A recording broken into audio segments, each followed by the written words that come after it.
yesterday.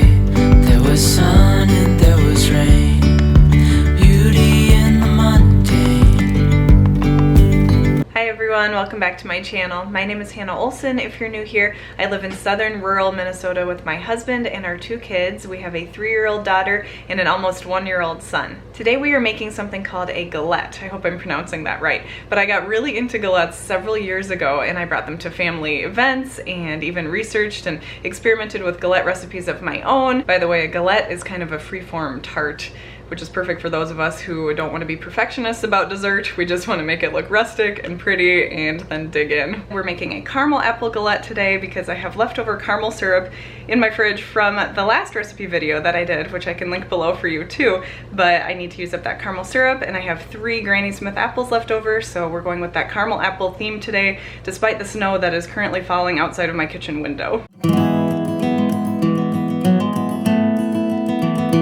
Start by preheating your oven to 400 degrees and then line a pan with parchment paper. For this recipe, you'll need 3 tablespoons of sugar, some flour for dusting, caramel syrup, 1 tablespoon of lemon juice, 1 teaspoon of pumpkin pie spice, 1 tablespoon of cornstarch, a 9-inch refrigerated pie crust, a tablespoon or 2 of heavy cream or melted butter to paint on at the end, and 3 Granny Smith apples. Start by slicing your apples into thin slices, or you can even dice them into small pieces.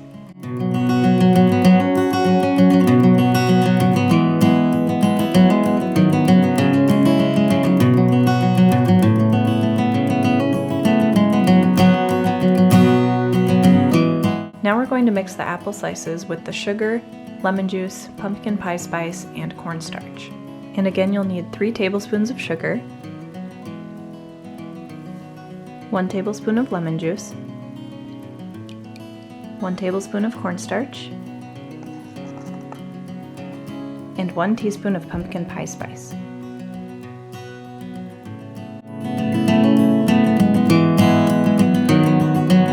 Now dust the parchment paper with a little bit of flour in your hands too, if need be, so you can roll out the pie crust.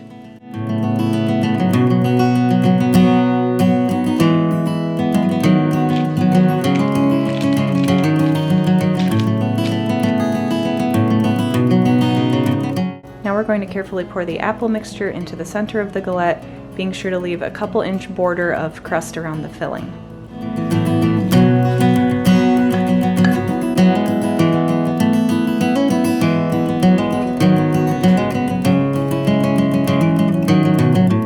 So now's the fun part. If you weren't having fun already, we're going to fold the edges of the pie crust up all along the whole circle. It's going to form a really rustic, simple crust. Don't stress about it. It will taste fine anyway, however you do it, but the goal is to keep the juices in as the apples bake.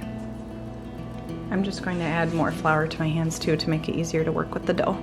I guess the first motion I do is pulling it directly towards the center of the galette, then I grab a piece from the right side, and it's almost like tucking in a sheet of a bed, and you just fold it over so it creates a little point. Then you just kind of put your finger there and fold and create another point. You might have to pinch the dough together a little bit too. I'm moving some of the apple slices up on top. It's okay if you have to remove some of the fruit, especially as your circle gets smaller. That's why we tried to leave that couple inch border.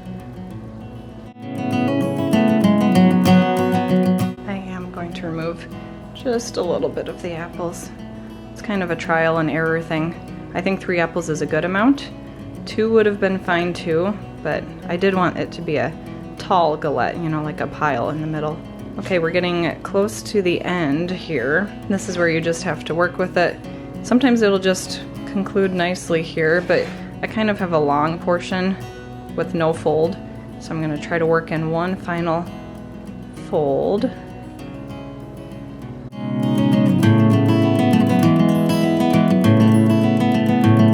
It doesn't have to look perfect, I just want to keep the juices in as the apples bake.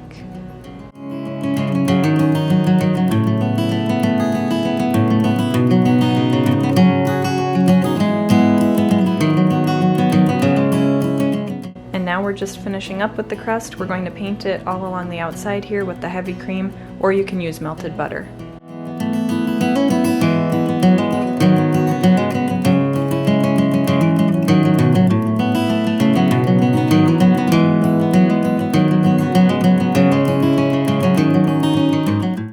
sugar on top. You'll sprinkle probably about 1 teaspoon of sugar all over the crust as well as over the top of this. And maybe a little more sugar. The final step is to drizzle that caramel syrup over the top. We'll try to concentrate it over the center filling part, but it's okay if it looks a little messy because we're going for that rustic feel anyway.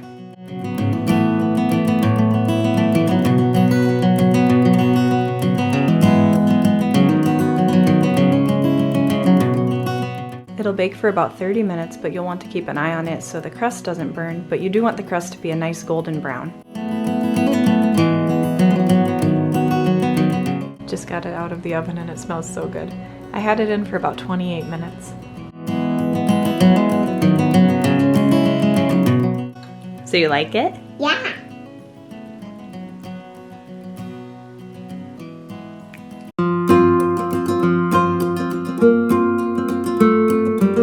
Today we're making a rustic looking pear galette. It's beautiful and it's delicious. This is a recipe that's been on my blog for several years now. We're just doing it in video format today. Easy to take to an event or just to eat at home, which is what I plan to do during nap time right now. Let's get started. Start by preheating your oven to 400 degrees and line a pan with parchment paper. For this recipe you'll need 1 9-inch refrigerated pie crust, 4 Bosc pears. Other pears will work fine too. These are just the really rustic looking ones. A little flour for dusting, 1 tablespoon of cornstarch, 1 tablespoon of lemon juice, 3 tablespoons of sugar, 1 teaspoon of pumpkin pie spice, and a tablespoon or 2 of heavy whipping cream or melted butter. I'm using whole milk today because that's what I have. Start by slicing your pears. You want the slices pretty thin for them to bake well.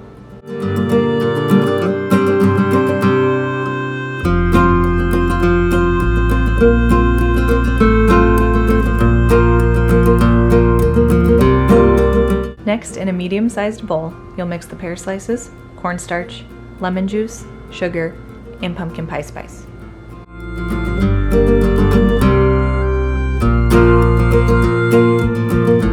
And again, it's 1 tablespoon of cornstarch, 1 tablespoon of lemon juice,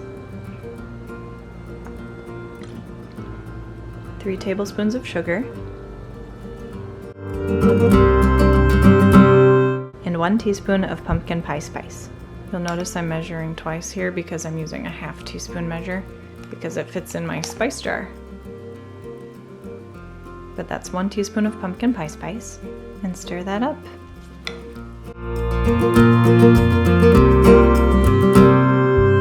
These are really ripe pears, so I'm trying to be more gentle with them as I'm stirring.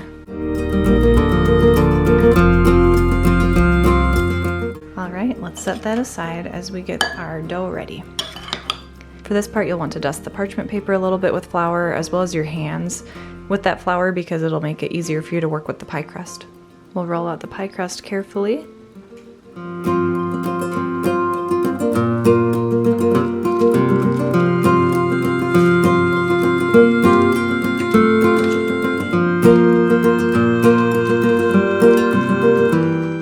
Now we're going to carefully pour the pear mixture onto the center of the pie crust here, leaving a couple inch border of crust around the filling so it makes it easier for you to fold up the edge.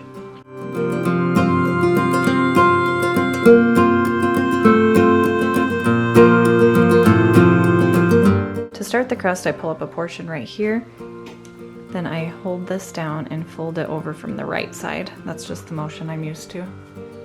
And you just repeatedly do that motion as you work your way all around.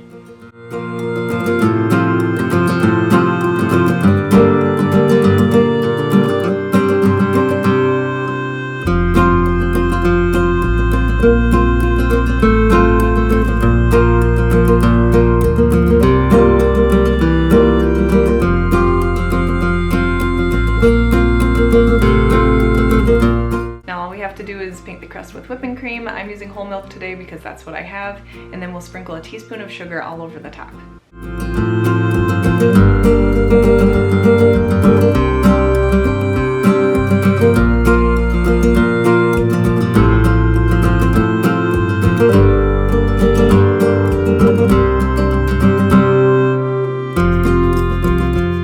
Now it's ready for the oven. This bakes for about 30 minutes, but I would start watching it at 20 or 25 minutes just so that the crust doesn't get too dark The last time I made a galette, it was done at 28 minutes.